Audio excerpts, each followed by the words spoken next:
को नमस्कार। मैं doctor Ankita Patel, director apex hospital cancer institute and senior consultant department of radiation oncology apex hospital. आज हम सब यहाँ पे मिल रहे हैं basically breast cancer awareness month के उपलक्ष्य में। ब्रेस्ट कैंसर अवेयरनेस मंथ हम हर साल अक्टूबर के महीने में मनाते हैं। इसका मेन उद्देश्य है ब्रेस्ट कैंसर के बारे में जो भी मिथ्स हैं या जो भी गलत भ्रांतियां हैं उसको दूर करना, और एक्चुअली ब्रेस्ट कैंसर कैसे डिटेक्ट होता है, कैसे ट्रीट होता है, उसको कैसे स्क्रीन किया जाता है, डे टू डे लाइफ में हम उसको कैसे डिटेक्ट कर सकते हैं, इस चीज़ के बारे में अवेयरनेस फैलाना। जो ब्रेस्ट कैंसर होने के बहुत सारे कारण हैं, उनमें से मुख्य कारण जो है उसमें सबसे पहला कारण है स्त्री होना। Being female is itself the most important cause। अगर कोई स्त्री है तो अपने आप में वो सबसे बड़ा कारण है, बट ऐसा बिल्कुल नहीं है कि पुरुषों में ब्रेस्ट कैंसर नहीं होता। हालांकि जो संभावना है वो काफी कम है, बट पुरुषों में भी ब्रेस्ट कैंसर हो सकता है। दूसरा जो कॉज है वो है उम्र। जैसे जैसे उम्र बढ़ती है शरीर की रोगों से लड़ने की क्षमता कम होती जाती है, तो ऐसे में ब्रेस्ट कैंसर होने की संभावना बढ़ जाती है। तीसरा कारण है ईस्ट्रोजन हार्मोन। ये एक हार्मोन है जो अगर शरीर में बढ़ा हुआ रहता है तो उससे ब्रेस्ट कैंसर होने की संभावना बढ़ जाती है। ये कुछ कंडीशंस में जो है वो बढ़ा हुआ होता है। पहला, जिन लोगों का मेनार्की मतलब महीना जो शुरू होने वाला एज है अगर 12 साल से कम है या काफी जल्दी शुरू हो गया हो, और मेनोपॉज मतलब महीना जो बंद होता है वो 50 साल के ऊपर बंद होता है, तो जो ड्यूरेशन ऑफ मेंस्ट्रुअल पीरियड है वो काफी ज्यादा होता है। तो ऐसे केस में ईस्ट्रोजन की मात्रा जो शरीर में होती है काफी समय तक बढ़ी हुई रहती है, जिसकी वजह से कैंसर होने की संभावना रहती है। दूसरा है जिनके बच्चे नहीं होते। तीसरा, जो स्तनपान नहीं कराते। चौथा, जो लोग हार्मोनल थेरेपीज लेते हैं, HRT लेते हैं या ओरल कंट्रासेप्टिव पिल काफी समय से ले रहे हैं, तो ऐसे पेशेंट्स में भी संभावना होती है ब्रेस्ट कैंसर होने की। एक और जो कारण है वो है मोटापा। मोटापा जब बढ़ता है तो शरीर में फैट सेल्स बढ़ते हैं। फैट सेल्स में ईस्ट्रोजन सिंथेसाइज होता है, तो जो लोग जितने मोटे होते हैं उनके शरीर में ईस्ट्रोजन की मात्रा उतनी ज्यादा होती है, और इसीलिए ब्रेस्ट कैंसर होने की संभावना भी ज्यादा हो जाती है। और एक जो काफी इम्पोर्टेंट कारण है कैंसर का वो है जेनेटिक फैक्टर। हालांकि टोटल अगर कैंसर की संभावनाएं देखें तो 5 से 10% केसेस में ही ऐसा होता है।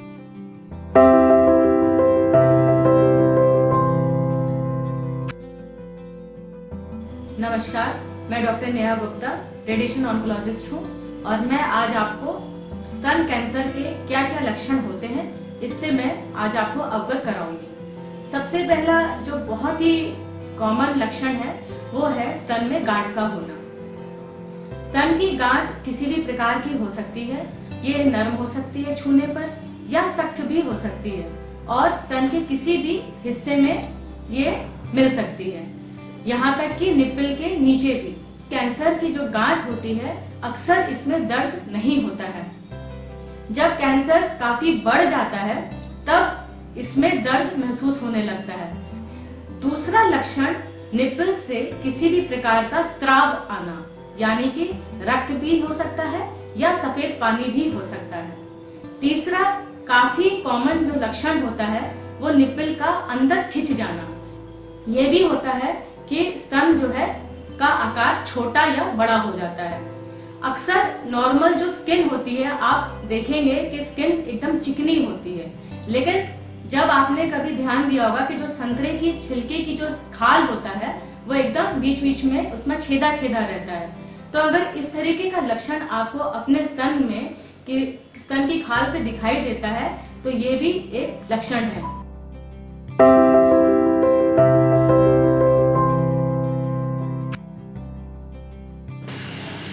नमस्कार, मैं हूं doctor Gaurav Goswami, consultant oncologist, Apex cancer hospital, Varanasi. आज हम बात करेंगे ब्रेस्ट कैंसर के स्क्रीनिंग के बारे में। ब्रेस्ट कैंसर की स्क्रीनिंग 3 जरिए से होते हैं। पहली है एक क्लिनिकल एग्जामिनेशन जो डॉक्टर साहब उनका देख में करते हैं। दूसरी है कोई इमेजिंग के माध्यम से, वो है या तो अल्ट्रासोनोग्राफी या फिर मैमोग्राफी। और तीसरी है, थर्ड कंपोनेंट है वो है needle test. Needle test basically एक छोटी सी बायोप्सी टेस्ट होती है जहाँ पे हम ट्यूमर के एक हिस्से को हम टेस्ट करते हैं। तो ये स्क्रीनिंग मोडालिटी यूजुअली हम ऑफर करते हैं after the age of 40 years, लेकिन कुछ स्टेट्स में इवन बिलो द 40 इयर्स ये इवन एवरेज रिस्क ऑफ जो महिलाएं एवरेज रिस्क जिनकी है ब्रेस्ट कैंसर की, उन्हें अफोर्ड की जाती है। 40 इयर्स के बाद एनुअली हम एक बार करके क्लिनिकल ब्रेस्ट एग्जामिनेशन करते हैं। उसके साथ साथ बाकी भी mammography usually after the age of 45 ही यूजुअली रिकमेंड करती है, लेकिन इसमें बहुत सारे एसोसिएशंस की जो गाइडलाइंस है वो थोड़ी कन्फ्लिक्टिंग है।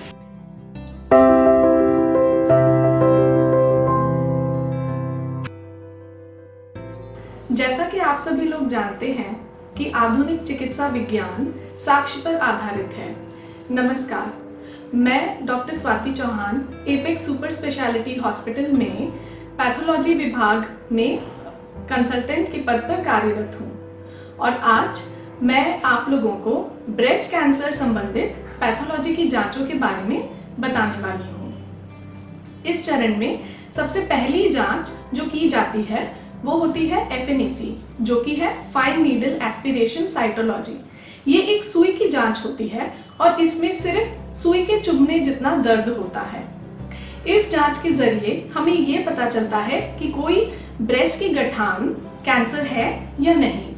अगर वह कैंसर होती है या फिर कैंसर होने की संभावना होती है तब हम उसकी बायोप्सी करते हैं और बायोप्सी टिश्यू के हिस्टोलॉजी एग्जामिनेशन के जरिए हमें यह पता चलता है कि यह किस तरह का कैंसर है। इसी टिश्यू की मदद से हम कुछ स्पेशल मार्कर्स जैसे कि progesterone receptor, estrogen receptor, HER2 neu receptor की इम्यूनोहिस्टोकेमिस्ट्री की जांच करते हैं, जिससे कि हमारे शल्य चिकित्सक और रेडिएशन ऑन्कोलॉजिस्ट को मरीज के इलाज को निर्धारित करने में मदद मिलती है। जब ब्रेस्ट कैंसर की सर्जरी कर दी जाती है तो उस गठान, उसके मार्जिन्स, एक्सिलरी लिम्फ नोड्स की जांच के जरिए हमें उसकी ग्रेडिंग और स्टेजिंग का पता चलता है। पैथोलॉजी विज्ञान के जरिए जब कैंसर वापस आता है तो कैंसर सेल्स को ब्लड में ही डिटेक्ट किया जा सकता है, जिसे कि हम लिक्विड बायोप्सी भी कहते हैं। कुछ परिवारों में ब्रेस्ट कैंसर की फैमिली हिस्ट्री पाई जाती है। ऐसे केसेस में BRCA1 एवं BRCA2, BRCA1 and BRCA2 gene की जेनेटिक स्टडीज के जरिए हम कैंसर होने की संभावना को पहले से पता लगा सकते हैं। धन्यवाद।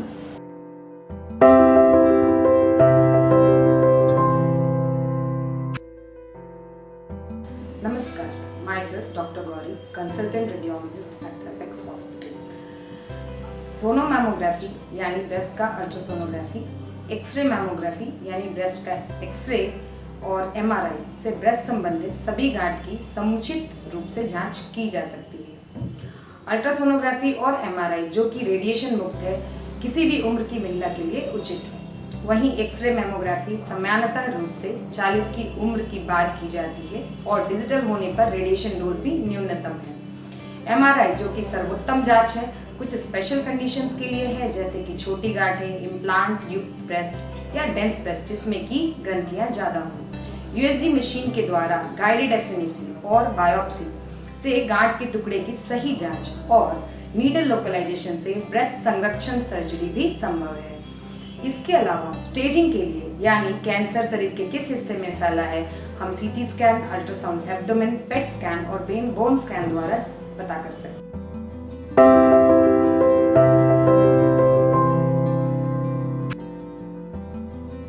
नमस्कार, मैं doctor Sujit Kumar Verma Apex super speciality hospital में इंटरवेंशनल रेडियोलॉजिस्ट के तौर पर कार्यरत हूँ। ब्रेस्ट कैंसर के मैनेजमेंट में हमारा मुख्यतः 3 रोल होता है। पहला रोल होता है कि ब्रेस्ट का अल्ट्रासाउंड की सहायता से बायोप्सी करना। जब हमें छाती में गांठ पता चलती है तो यह जानना आवश्यक होता है कि यह गांठ धीमी गति से बढ़ने वाला बेनाइन ट्यूमर जैसे फाइब्रोइडोमा है या फिर जो है तेज गति से बढ़ने वाला कैंसर है। कई बार यह गांठ छाती में गहराई में स्थित होती है अथवा एक्जिला यानी कांख में स्थित होती है, तो उस समय हमें अल्ट्रासाउंड की आवश्यकता नितांत हो जाती है। दूसरा हमारा रोल होता है, कई बार यह कैंसर की सेल्स रीढ़ की हड्डियों या लंग्स में फैल जाती हैं, जिसकी वजह से कीमोथेरेपी और ऑपरेशन से पहले इस कैंसर की पुष्टि करना आवश्यक होती है। CT स्कैन की सहायता से हम लंग्स और रीढ़ की हड्डियों में सुई डालकर बायोप्सी करके कैंसर की पुष्टि करते हैं। तीसरा हमारा रोल आता है ट्यूमर से पहले ट्यूमर के एग्जैक्ट लोकलाइजेशन यानी फैलाव को जानना, जिससे हम निडल के माध्यम से उस ट्यूमर को प्रॉपरली लोकलाइज कर देते हैं, जिससे सर्जन सिर्फ प्रभावित हिस्से को ही निकालता है, बाकी अप्रभावित हिस्से को सुरक्षित रखा जा सकता है। धन्यवाद।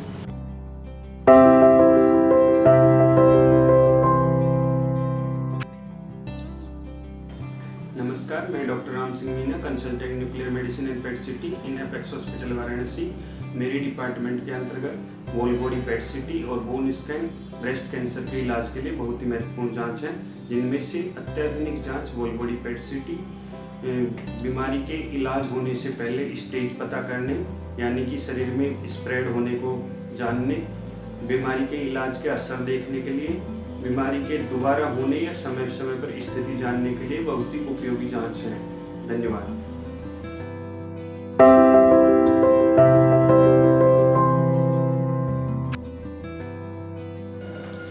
नमस्ते, मैं डॉक्टर दीपक कुमार सिंह हूँ, एपेक्स में कार्यरत सर्जिकल ऑन्कोलॉजिस्ट। तो मैं आज आपको बताऊंगा कि कैसे स्तन कैंसर में ऑपरेशन से स्तन कैंसर को निकाला जाता है। तो जैसा कि आप सब लोगों ने देखा, स्तन कैंसर के बारे में जाना, तो स्तन कैंसर में कहते हैं प्रायतः हम ना स्तन का एक हिस्सा निकालने का प्रयास करते हैं ताकि जो स्तन कैंसर है वही हिस्सा निकाला जाए और जो बाकी स्तन है बचा सके हम।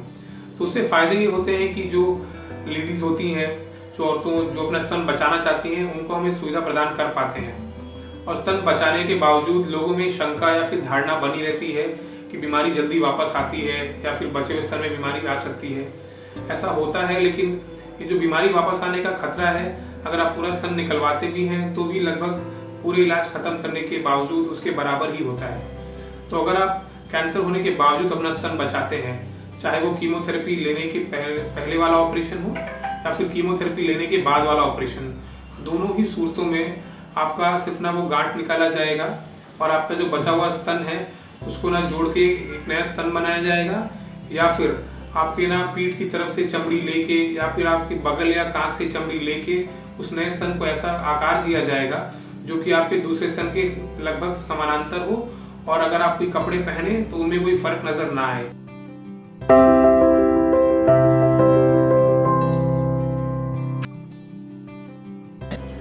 मैं डॉक्टर अनुराग दीक्षित एपेक्स अस्पताल में कैंसर सर्जरी करता हूं। अपने देश में प्रायः महिलाएं स्तन कैंसर को लेकर लेट आती हैं। जब ये कैंसर लेट स्टेज में आता है तो इसका आकार काफी बड़ा होता है, 6 सेंटीमीटर या उससे बड़े आकार का होता है। इसके अलावा कभी कभार चमड़े को पकड़ लेता है, कभी कभार अंदर की मांसपेशियों को पकड़ लेता है, और कभी कभी तो ऐसा होता है चमड़ी और मांसपेशियों दोनों को पकड़ लेता है। इसके अलावा बगली में भी गांठें बन जाती हैं।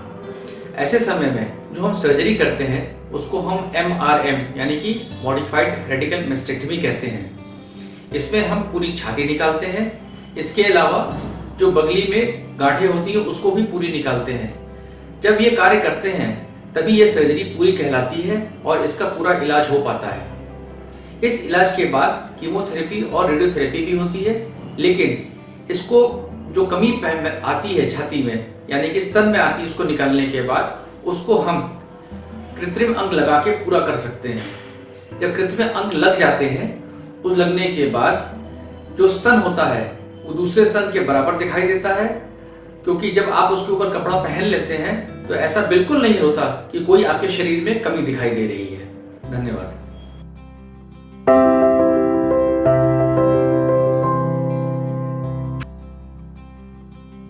ब्रेस्ट कैंसर 3 टाइप के होते हैं। एक है early breast cancer, locally advanced, और तीसरी है एडवांस्ड जो बॉडी में स्प्रेड कर गई होती है। सिर्फ अगर हम अर्ली या लोकली एडवांस ब्रेस्ट कैंसर की बात करें तो मोस्ट ऑफ द केसेस में सर्जरी की ज़रूरत पड़ती है, या तो सर्जरी के पहले या फिर सर्जरी के बाद हम कीमोथेरेपी ऐड करते हैं। कीमोथेरेपी हम उन्हीं मरीजों को ऐड करते हैं जो या तो ट्रिपल नेगेटिव होते हैं, या फिर HER2 टाइप के ट्यूमर्स होते हैं, या फिर ल्यूमिनल टाइप B के होते हैं। ये कीमोथेरेपी इंजेक्शन फॉर्म में दी जाती है, मोस्टली 3 हफ्ते में एक बार देते हैं। और टारगेटेड थेरेपी के लिए हम कुछ टेस्टिंग करते हैं ट्यूमर्स पे, ये यूजुअली एडवांस फॉर्म में देते हैं। तो ये थेरेपी यूजुअली अगर इंजेक्टेबल फॉर्म में होती है, इंजेक्शन के माध्यम से देते हैं, या फिर टैबलेट्स के फॉर्म में देते हैं। और ब्रेस्ट कैंसर्स में हम हार्मोनल थेरेपी भी दिया करते हैं। इसके लिए हमें ट्यूमर पे हार्मोन के रिसेप्टर को टेस्ट करनी होती है। ये हार्मोनल थेरेपी या तो टैबलेट फॉर्म में होती है, कभी कभार हम इसको टैबलेट के साथ साथ इंजेक्शन फॉर्म में भी कुछ दवाएं हम दिया करते हैं।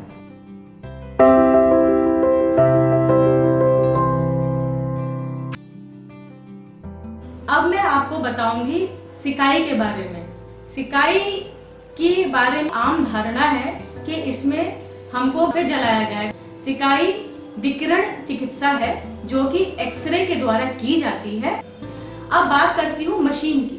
जो मशीन होती है सिकाई की, सीटी स्कैन की मशीन देखी होगी तो बिल्कुल उसी के सामान्य रूप से दिखती है। स्तन कैंसर में सिकाई का क्या महत्व है?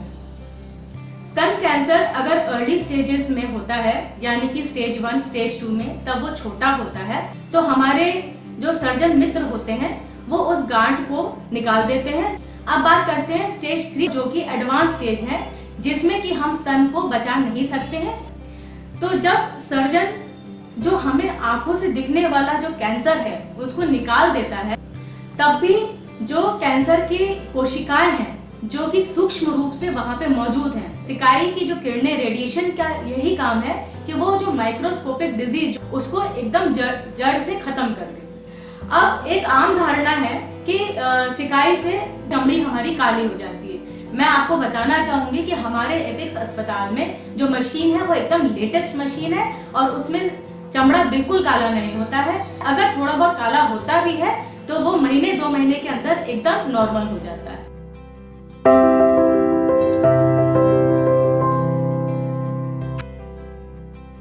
नमस्ते, मैं doctor Divyendu Roy, cancer rehab consultant. Cancer surgery के बाद तो इसके लिए 3E बहुत ज़रूरी होता है। 3E में आता है अर्ली डायग्नोसिस, उसके बाद होता है एजुकेशन और उसके बाद आता है एक्सरसाइज। जैसे कि आपका ब्रेस्ट कैंसर के बाद हाथों का सूजन होना एक बहुत ही कॉमन प्रॉब्लम है। हम लोग के पास ये इसका इलाज है, इसको हम लोग मेडिकल टर्म में लिम्फेडिमा कहते हैं। इसका ट्रीटमेंट जो है, इसका नाम है कंबाइंड डिकॉन्जेस्टिव थेरेपी। इसमें पहले आपको कुछ एक्सरसाइज सिखाया जाता है एंड उसके बाद एक तो मैनुअल लिम्फेटिक ड्रेनेज या intermediate pneumatic compression machine use किया जाता है, जिससे कि आपका हाथ में जो फ्लूइड जमा हो जाता है वो फ्लूइड को सर्कुलेट कर सके। और उसको मेंटेन करने के लिए हम लोग एक तो शॉर्ट स्ट्रेच बैंडेज यूज करते हैं। ये करने के बाद आपका हाथ का सूजन बिल्कुल ही ठीक हो जाता है, तो इसके लिए ज़्यादा फिक्र करने की कोई ज़रूरत नहीं है। ट्रीटमेंट जब खत्म हो जाता है, हाथ में एक तो प्रेशर गारमेंट पहनना होता है।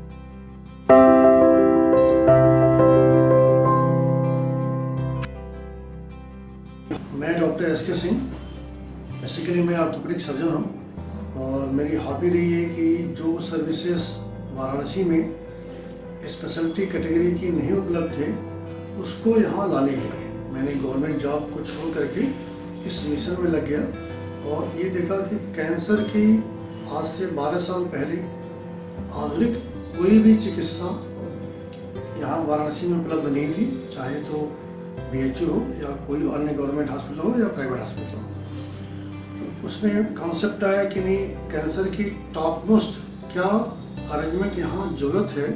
उस मिशन में हमने रेडियोथेरेपी, ऑन्को सर्जरी और ऑन्को मेडिसिन तीनों यूनिट को along with the diagnostic pet scanning establish करने का एक मिशन लिया। उस मिशन में जब बिगिनिंग में हमने देखा कि 100% में जो कैंसर के पेशेंट होते थे 50% बॉम्बे, दिल्ली, मेट्रो शहर चले जाते थे। 50% में कुछ मरीज ये सेवाएं ले पाते थे और बहुत से मरीज इस सेवाओं से वंचित रह जाते थे। उस वक्त ऐसा कॉन्सेप्ट था कि कैंसर इलाज है और मरीज को एडवांस स्टेज में यही सफ़र करते करते मर जाना पड़ता था। ऐसा कर देने से आज ये हो गया है कि ब्रेस्ट कैंसर अगर स्टेज 1 में डिटेक्ट हो गया, जो कि डिटेक्ट हो सकता है, अब सारी सुविधाएं एपेक्स में एक साथ हैं, एक जगह है और तत्काल उपलब्ध है। ऐसे में 98 से 100% सक्सेसफुल रिजल्ट है।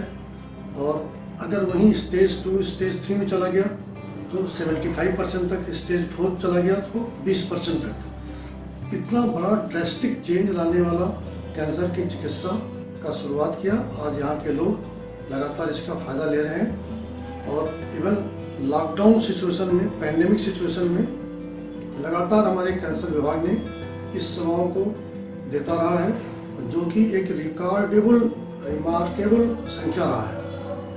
सुबह 5 बजे से लेकर के रात के 12 बजे तक लगातार काम करते रहे। इसी मिशन में हमारे सभी डिपार्टमेंट के, चाहे आंखों सर्जरी के हों, चाहे आंखों रेडिएशन के हों, चाहे आंखों वैक्सीन के हों, चाहे आंखों डायग्नोस्टिक के हों, सभी कंसल्टेंट ने, सभी स्टाफ ने डेडिकेटली बनारस और आसपास की जनता की सेवा करने के इस मिशन में पूर्ण रूप से सहयोग दिया। हम इसके लिए उनके धन्यवाद हैं और जनता का भी भरपूर सहयोग मिला कि उनका विश्वास अब इसमें है।